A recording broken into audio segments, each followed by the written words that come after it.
नमस्कार, आप देख रहे हैं क्लीन बोल्ड। मैं हूं आपके साथ रवि और अब से थोड़ी देर के बाद India versus West Indies first ODI of the series शुरू होने वाला है। शिखर धवन इस मैच में टीम इंडिया की कप्तानी कर रहे हैं। इनफैक्ट इस पूरी सीरीज में शिखर धवन कप्तानी करेंगे। विराट कोहली नहीं है, रोहित शर्मा नहीं है, केएल राहुल नहीं है और हो सकता है एक और दो खिलाड़ी मिस कर जाएं क्योंकि रविंद्र जडेजा को भी नई इंजरी हो गई है। ऐसे में सारा दारोमदार है शिखर धवन के ऊपर। सबसे इंपॉर्टेंट है ये डिजिट यानी कि 16 का नंबर, और इस 16 का क्या राज है, क्यों हम कह रहे हैं कि शिखर धवन का यहां पे जो ढोला है वो 16 का हो जाएगा। देखिए इस रिपोर्ट।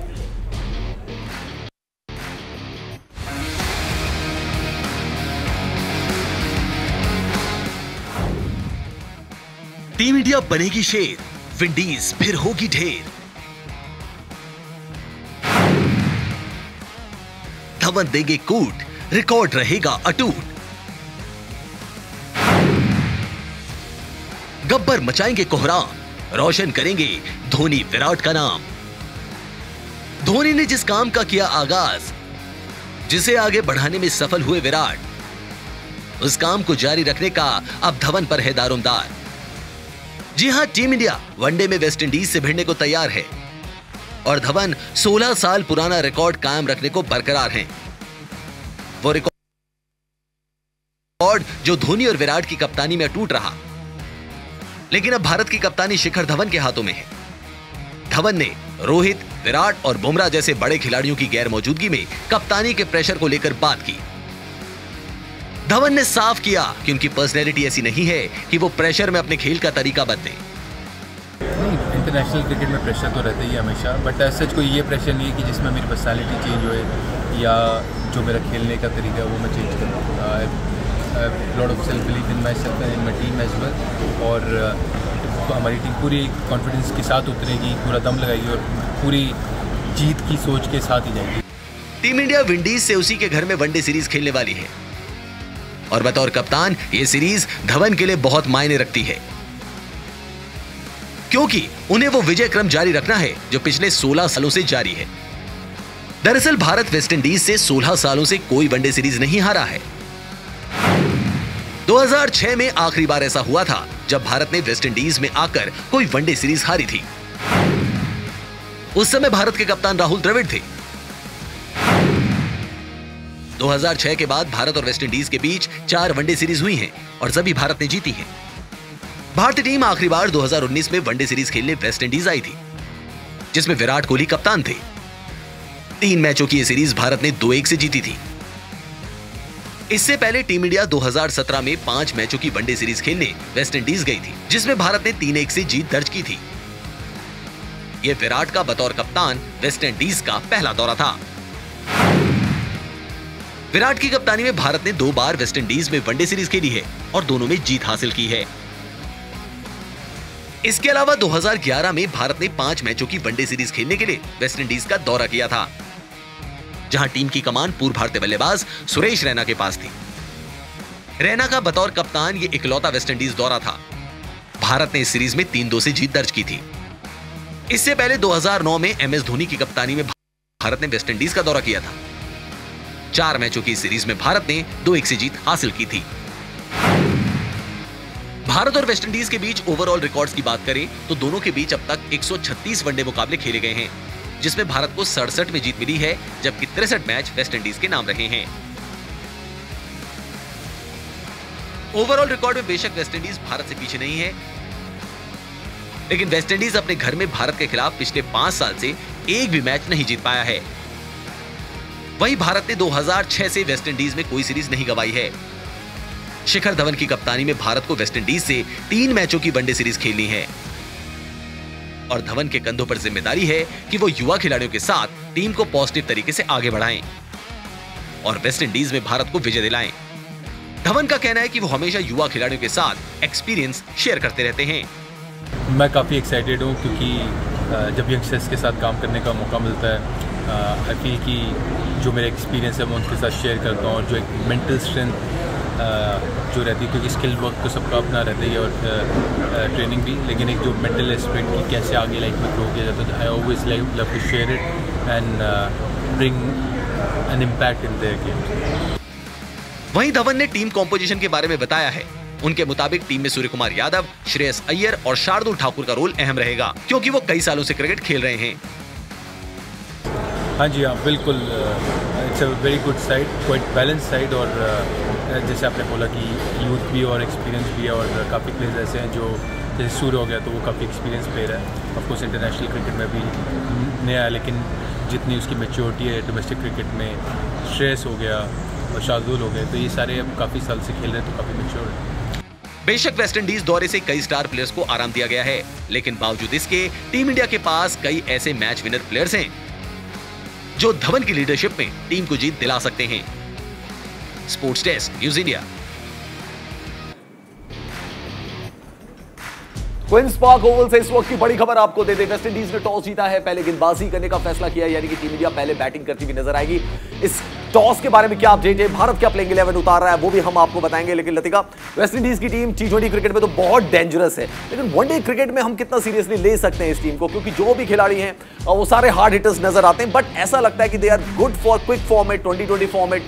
कितने सही रहेंगे वो 50 ओवर फॉर्मेट के लिए? रविश, देखा है कि हमने आईपीएल में ज्यादातर कैरेबियन खिलाड़ी हम देखते हैं, किसी भी टीम में देखिए, फ्रेंचाइजीज में देखिए, और उनका कह सकते हैं कि काफी वहाँ पर प्रेशर इम्पैक्ट रहता है वहाँ पर, और यही एक चीज़ है, क्योंकि ये लोग ज़्यादा T20 मैचेस खेलते हैं, जिसकी वजह से एक आदत हो जाती है आपको कि शॉर्टर फॉर्मेट जब आप खेल रहे हैं तो इस तरह की आप चीज़ देखते हैं। जब आप लॉन्गर वर्जन में आते हैं, ओडीआई में आते हैं, टेस्ट मैच में आते हैं, तो वहाँ मुश्किलें ज़रूर होती हैं, क्योंकि देखिए निकोलस पूरन हो गए, होल्डर हो गई, इनको जो है शॉर्ट फॉर्मेट खेलने की आदत पड़ गई है, जिसकी वजह से यहाँ पर ये दिक्कतें आती हैं। अभी रिसेंटली बांग्लादेश से भी हारी है वेस्टइंडीज़ की टीम, तो आप देख सकते हैं किस तरह का है ओडीआई मैचेस का। आप T20 में यस बहुत डेंजरस हैं, क्योंकि अनप्रिडिक्टेबल रहते हैं ये लोग, कब क्या कर जाएं किसी को नहीं पता, तो लेकिन यहाँ आपको 300 बॉलें खेलनी है, 120 नहीं, 300 बॉलें। वही मैं कह रहा हूँ कि वेस्टइंडीज के खिलाड़ियों में कितना पेशेंस है 300 बॉलें खेलने का, बिकॉज हमने देखा था 2019 वर्ल्ड कप, उसमें भी परफॉर्मेंस ऐसी अच्छी नहीं रही वेस्टइंडीज की, जबकि बड़े बड़े खिलाड़ी थे, तब तो गेल भी खेल रहे थे।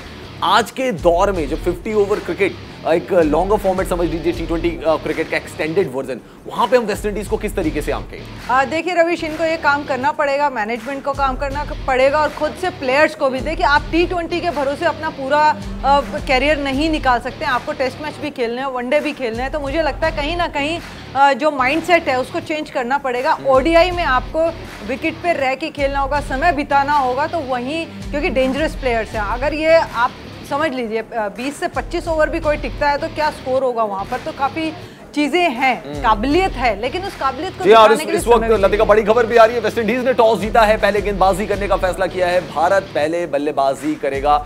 इस वक्त की बड़ी खबर आपको बता दें, चेंजेस क्या हुए टीम इंडिया में वो भी आपको बताएंगे, लेकिन इस वक्त की बड़ी खबर, वेस्टइंडीज ने टॉस जीता है, पहले गेंदबाजी करने का फैसला किया है, भारत पहले बल्लेबाजी करते हुए नजर आएगा। क्वींस पार्क ओवल में 7 बजे से ये मुकाबला शुरू होगा, यानी कि लतिका भारत को पहले बल्लेबाजी करनी है, और 50 ओवर का फॉर्मेट है, जो कि अभी रिसेंट में हमने देखा इंग्लैंड के अगेंस्ट खेला, लेकिन यहाँ पे तो टीम पूरी बदली हुई है।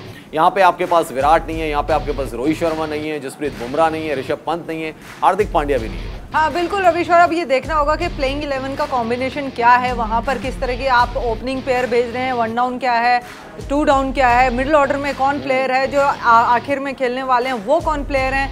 जडेजा जहां तक है शायद नहीं खेल रहे होंगे क्योंकि इंजर्ड थे, तो अब देखना होगा बॉलर उनकी जगह कौन आ रहा है, तो काफ़ी चीज़ें हैं। अब ये चीज़ देखनी होगी कि आप जो कैरेबियन प्लेयर हैं, बॉलर्स हैं, उनको किस तरीके से देखते हैं। देखिए इंग्लैंड का जो था वो चला गया है, वहाँ पे आपने उनको खेल लिया है सारी चीज़ें, लेकिन वेस्टइंडीज़ आते ही सारे समीकरण बदल जाते हैं, एटमॉस्फेयर बदल जाता है, पिच का मिजाज यहाँ पर बदला हुआ है, क्योंकि देखिए अभी तक आप देख रहे थे कि बॉलिंग फ्रेंडली ज़्यादा विकेट दिखाई दे रहा था, लेकिन यहाँ पर मुझे लगता है कि बैटिंग फ्रेंडली ज़्यादा रहेगा, तो आपको एक अच्छा टारगेट सेट करना पड़ेगा वेस्टइंडीज़ के अगेंस्ट।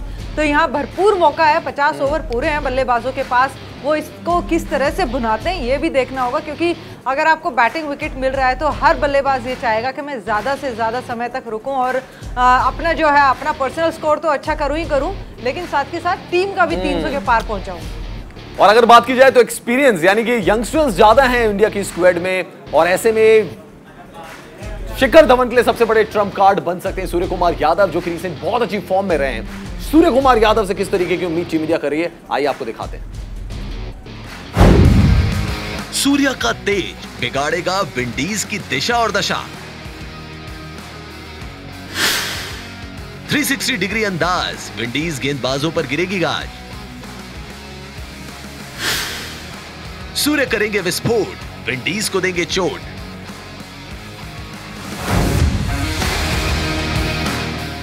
इंग्लैंड के खिलाफ दहाड़ हो, ताबड़तोड़ अंदाज में जिसने बनाया 100, अब वेस्ट इंडीज के खिलाफ कहर बरपाने को तैयार है वो। जी हां, हम बात कर रहे हैं टीम इंडिया के 360 डिग्री प्लेयर सूर्य कुमार यादव की।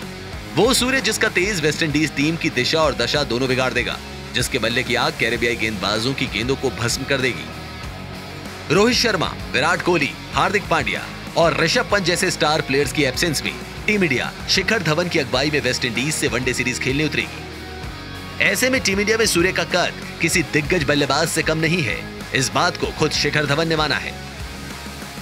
हाँ जी, हाँ बिल्कुल, it's a very good side, quite balance side. और जैसे आपने बोला कि यूथ भी और एक्सपीरियंस भी है, और काफ़ी प्लेयर्स ऐसे हैं जो, जैसे सूर्य हो गया तो वो काफ़ी एक्सपीरियंस प्लेयर है।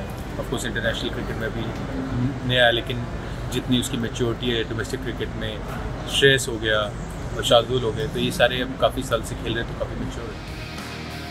सूर्य कुमार यादव इस वक्त शानदार फॉर्म में चल रहे हैं। इंग्लैंड के खिलाफ टी20 सीरीज में उन्होंने तूफानी शतक लगाया था, वहीं वनडे मैचों में भी उन्होंने अपने खेल से सभी का दिल जीता। सूर्य कुमार ने इंग्लैंड के खिलाफ तीसरे टी20 मैच में 14 चौकों और 6 छक्कों के दम पर 55 गेंदों पर 117 रन की विस्फोटक पारी खेली। सूर्य कुमार के वनडे रिकॉर्ड की बात करें तो उन्होंने 10 मैचों में 44.29 की औसत से 310 रन बनाए हैं, जिसमें 2 अर्धशतक शामिल हैं। हार्दिक पांड्या और ऋषभ पंत को वेस्टइंडीज के खिलाफ वनडे सीरीज के लिए आराम दिया गया है। ऐसे में नंबर 4 के लिए सूर्य कुमार यादव बल्लेबाजी करने उतर सकते हैं। वो अपने छोटे से इंटरनेशनल करियर में कई बार, जबकि आईपीएल में अक्सर चौथे नंबर पर बल्लेबाजी करते रहे हैं और उन्होंने अच्छा प्रदर्शन किया है। धवन के अलावा टीम में सूर्य कुमार यादव एक ऐसे बल्लेबाज हैं जो टीम को मुश्किल वक्त में उभारने का मादा रखते हैं, और उन्होंने पिछले कुछ समय से करके दिखाया है, जिसकी बदौलत सूर्य कुमार ने वनडे और टी20 में अपनी जगह पक्की कर ली है। सूर्य कुमार यादव ने भारत के लिए खेले 19 टी20 इंटरनेशनल मैचों में 177 के जबरदस्त स्ट्राइक रेट से 537 रन बनाए हैं, जिसमें 1 शतक और 4 अर्धशतक उनके नाम हैं। सूर्य कुमार यादव की बल्लेबाजी का कोई मुकाबला ही नहीं है, और ऊपर से वो जिस तरह से शॉट खेलते हैं वो अद्भुत है। सूर्य कुमार का 360 डिग्री अंदाज फैंस को एबी डिविलियर्स की याद दिलाता है, जो अपने समय में ऐसे शॉट खेला करते थे। सूर्य कुमार यादव ने जिस तरह की बल्लेबाजी हाल फिलहाल में की है, उससे वेस्ट इंडीज की टीम दहशत में होगी। इसमें कोई दो राय नहीं कि सूर्य कुमार यादव की मौजूदा फॉर्म वेस्ट इंडीज के लिए परेशानी का सबब बन सकती है, जबकि धवन के लिए सबसे बड़ा ट्रम्प कार्ड होंगे Surya Kumar Yadav. Sports desk, news India. Surya Kumar Yadav एक बहुत बड़ी कड़ी हो सकते हैं भारत की बल्लेबाजी की, लेकिन लतिका आज बहुत सारे बदलाव हैं और ये टीम वैसी नहीं है जो कि इंग्लैंड के अगेंस्ट खेल रही थी। शुभमन गिल ओपन करते हुए नजर आएंगे शिखर धवन के साथ। ईशान किशन नहीं है जिनको हम आजमा चुके हैं। शुभमन गिल, कैसा डिसीजन? मुझे लगता है ये ठीक डिसीजन है, क्योंकि शुभमन गिल को अगर आप आईपीएल में देखें गुजरात टाइटंस के लिए किस तरीके से उन्होंने खेला है यहाँ पर, तो वो एक लय में दिखाई दी है। ऐसा नहीं है कि वो लय में नहीं दिखाई दी, और उनको यहाँ मौका भी मिला, टेस्ट मैच में भी वो खेले, इतना कुछ खास कर नहीं पाए। लेकिन अगर आप बड़ी क्रिकेट की तरफ देख रहे हैं, अगर शुभमन गिल को आगे के फ्यूचर की तरफ देख रहे हैं, तो मुझे लगता है उस लिहाज से ये जो सीरीज़ है वेस्ट इंडीज़ की, ये काफ़ी इंपॉर्टेंट होगी। और ये डिसीजन कहीं ना कहीं मुझे मैनेजमेंट की तरफ से ये ठीक लग रहा है कि आप एक शुभमन गिल को एक मौका दे रहे हैं, यंगस्टर को मौका दे रहे हैं, क्योंकि देखिए अभी ईशान किशन ने भी खेला है वहाँ पर, ऋतुराज गायकवाड़ को भी इतने मौके मिले हैं, तो शुभमन गिल काफ़ी समय के बाद आ रहे हैं यहाँ पर। और ये देखना होगा कि किस तरीके से शिखर धवन के साथ यहाँ खेलते हैं, क्योंकि पार्टनरशिप बहुत इंपॉर्टेंट होती है रविश। और जब आप ओपनिंग करने जाते हैं तो वो एक प्रेशर रहता है, आप दिखाते हैं जो बेंच पे बैठे हैं, जो ड्रेसिंग रूम में वहाँ बैठे हैं, कि किस तरह से विकेट खेल रहा है, तो वो भी प्लान करके आ सकते हैं अपनी इनिंग। तो ये देखना होगा अब कि किस तरह की बल्लेबाजी करते हैं कैरेबियन बॉलर्स के सामने। और शुभमन गिल से काफ़ी उम्मीद है कि उनका जो टाइमिंग है ना रविश, काफ़ी मुझे खासकर पसंद है कि जिस तरह से टाइम करते हैं बॉल को। तो ये देखना होगा कि ये लय जो है उनकी इस मैच में दिखाई देती है कि नहीं।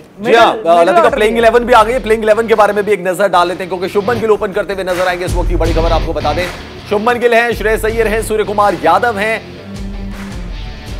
ये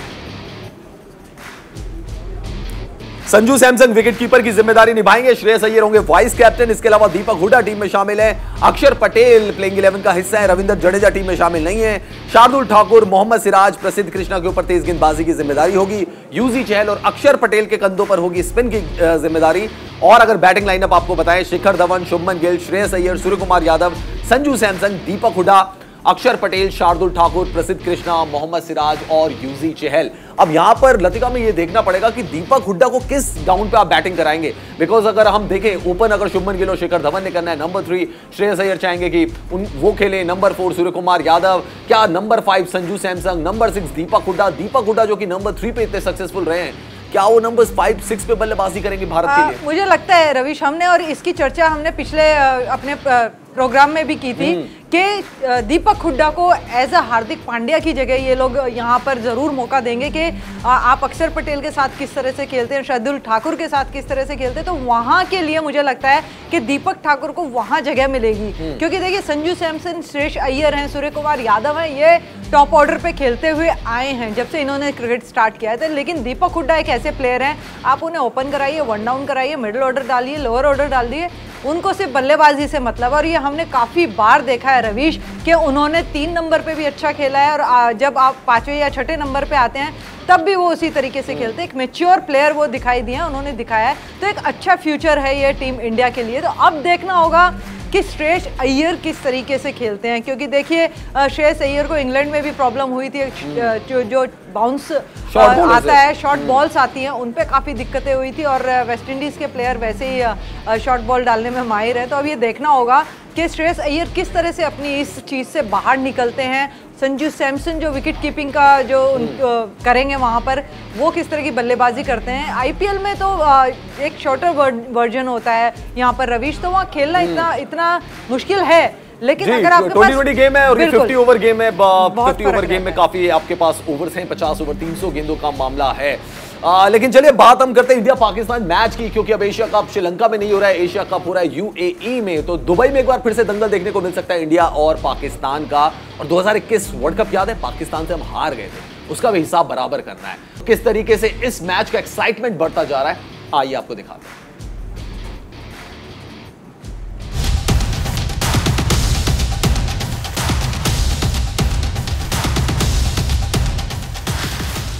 पाकिस्तान पर होगा जोरदार वार, एशिया कप में पड़ेगी मार, टीम इंडिया के हाथों होगी पाक की हार। T20 वर्ल्ड कप में जो हुआ सो हुआ, अब पाकिस्तान की हार का काउंटडाउन शुरू हो चुका है, क्योंकि अब टीम इंडिया पाकिस्तान को उसी जगह पर नेस्त नाबूद करेगी जहां पाक के हाथों टीम इंडिया को शिकस्त झेलनी पड़ी थी। टीम इंडिया उस हार को भूली नहीं है और अब वक्त पाकिस्तान से हिसाब बराबर करने का है, और यह काम होगा एशिया कप में, क्योंकि एशिया कप श्रीलंका से शिफ्ट हो चुका है और इसका आयोजन यूएई में किया जाएगा। बीसीसीआई के प्रेसिडेंट सौरव गांगुली के मुताबिक यूएई इकलौती ऐसी जगह है जहां टूर्नामेंट के दौरान बारिश का खतरा नहीं होगा। एशिया कप 2022 का आयोजन 27 अगस्त से 11 सितंबर के बीच होगा। इस बार एशिया कप T20 फॉर्मेट में खेला जाएगा। श्रीलंका क्रिकेट बोर्ड ने एशियाई क्रिकेट परिषद को बता दिया था कि देश में आर्थिक और राजनीतिक संकट के चलते एशिया कप का आयोजन कराना मुश्किल है। एशिया कप का पिछला आयोजन 2018 में हुआ था।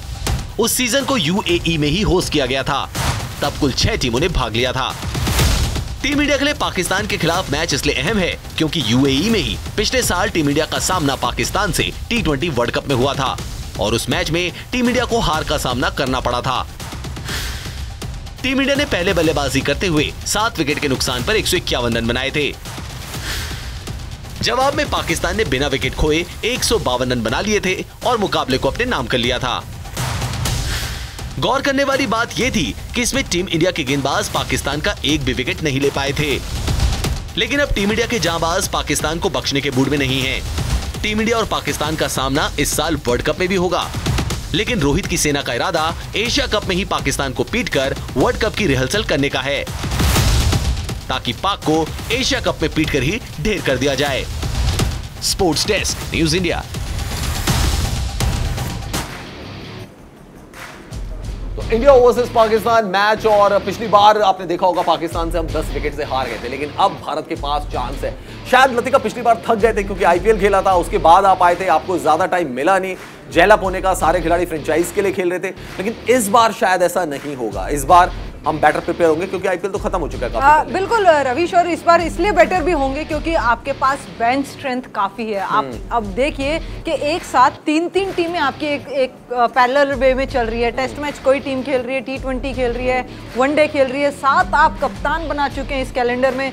तो ये देखा जा सकता है कि आपकी स्ट्रेंथ कितनी है। तो वो सिचुएशन देखनी पड़ेगी कि आप T20 का फॉर्मेट है, और रवीश मैं कहती हूँ कि T20 के फॉर्मेट में कोई भी अपर हैंड रह सकता है, क्योंकि ये गेम ऐसा है, जब आप ये गेम खेलते हैं तो कभी इस पलड़े में होता है तो कभी इस पलड़े में होता है। तो ये देखना पड़ेगा कि उस समय जो टीम रहेगी इंडिया की वो किस तरीके से खेलते हैं। और जो एक भारत और पाकिस्तान का मैच है हमेशा दबाव वाला रहता है, तो वो प्रेशर जो टीम झेल लेगी। और लास्ट टाइम जो हारने का रीजन था वो यही था कि पाकिस्तान बेहतर तरीके से वो प्रेशर झेल पाई, जबकि इंडिया उस प्रेशर को इतना अच्छे से नहीं झेल पाई। कह सकते हैं कि इंडिया वाज ओवर कॉन्फिडेंट ना, हमें लग रहा था कि पाकिस्तान में तो कोई नाम नहीं है, पाकिस्तान हमारा क्या बिगाड़ लेगा, हम आराम से मैच जीत जाएंगे, लेकिन जो हार हुई वो एक तरफा थी। बिल्कुल, और मैं एक बात और कहना चाहूंगी, उस समय जो पाकिस्तान की टीम थी वो बहुत बेहतर दिखाई दे रही थी। एक कह सकते हैं आप, एक यूनिट अच्छी दिखाई दे रही थी, चाहे वो बल्लेबाजी हो चाहे गेंदबाजी हो, तो वो दिखाई दे रहा था ग्राउंड पे कि किस तरीके से उनका एक बॉडी लैंग्वेज था। तो यहाँ ये कहेंगे रवीश के हम अब जो भारतीय टीम है वो उस समय से और इस समय में अलग है। देखिए फॉर्म आती जाती रहती है, अगर विराट कोहली की बात करें तो उस समय क्या फॉर्म थी और आज के समय में क्या फॉर्म है, तो ये चीज़ें देखनी होगी कि किस तरीके से आप उस एशिया कप को देखते हैं, क्योंकि 15th एडिशन होगा ये एशिया कप का, और पिछला आपने बांग्लादेश के अगेंस्ट में जीता था, और कह सकते हैं कि अभी तक सबसे ज़्यादा जो एशिया कप है वो भारत की झोली में ही है। तो उसके बाद श्रीलंका के पास है, पाकिस्तान के पास सिर्फ 2 ही हैं। तो ये देखना होगा कि किस तरीके से आप ये खेलते हैं। प्रिपरेशन अच्छी है, टीम अच्छी है, आपके पास बेंच एक महीने का वक्त रह गया है। 27 अगस्त से शुरू होगा, 11 सितंबर तक चलेगा एशिया कप, लेकिन वर्ल्ड ऑफ क्रिकेट में बहुत कुछ चीजें हो रही है, उन पर भी नजर डालना बहुत ज्यादा जरूरी हो जाता है, बिकॉज इंडिया क्रिकेट खेल रहा है डिफरेंट फॉर्मेट में, लेकिन कॉमनवेल्थ गेम्स वहां पे विमेंस क्रिकेट है। स्मृति मंधाना, उनका क्या कुछ कहना है, आइए वो आपको सुनवाते हैं।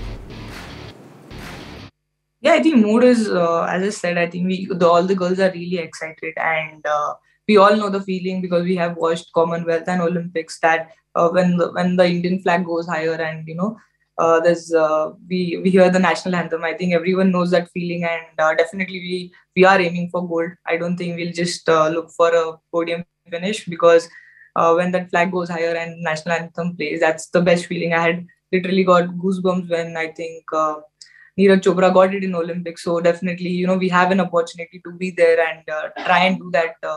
Of course, not for Olympics, but for Commonwealth. So yeah, we all are really excited, and yeah, we know the groups were decided long back. So we have our plans in place for Australia, Pakistan, and Barbados. So hopefully, yeah, the things work the way we have planned.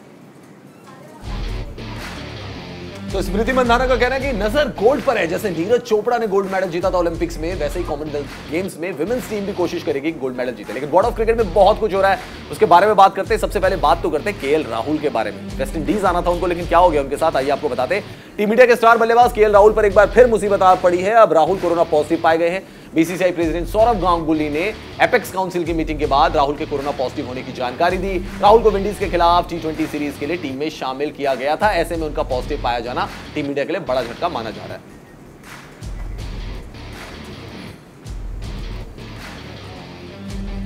इस साल अक्टूबर-नवंबर में होने वाले T20 world cup से पहले team India 2 और series खेलेगी। BCCI के अध्यक्ष सौरव गांगुली ने बताया कि भारत सितंबर-अक्टूबर में पहले ऑस्ट्रेलिया और फिर साउथ अफ्रीका की मेजबानी करेगा। टीम इंडिया दोनों टीमों के खिलाफ तीन T20 मैच खेलेगी, जबकि साउथ अफ्रीका के खिलाफ 3 मैचों की वनडे सीरीज भी खेली जाएगी। टोक्यो ओलंपिक के गोल्ड मेडलिस्ट भारतीय javelin thrower Neeraj Chopra world athletics championship के फाइनल में पहुंच गए हैं। नीरज ने 88.39 मीटर के थ्रो के साथ फाइनल में जगह पक्की की है। नीरज का यह थ्रो उनके करियर का तीसरा बेस्ट थ्रो रहा। नीरज के अलावा भारत के रोहित यादव ने भी 80.42 के थ्रो के साथ फाइनल का टिकट कटवाया।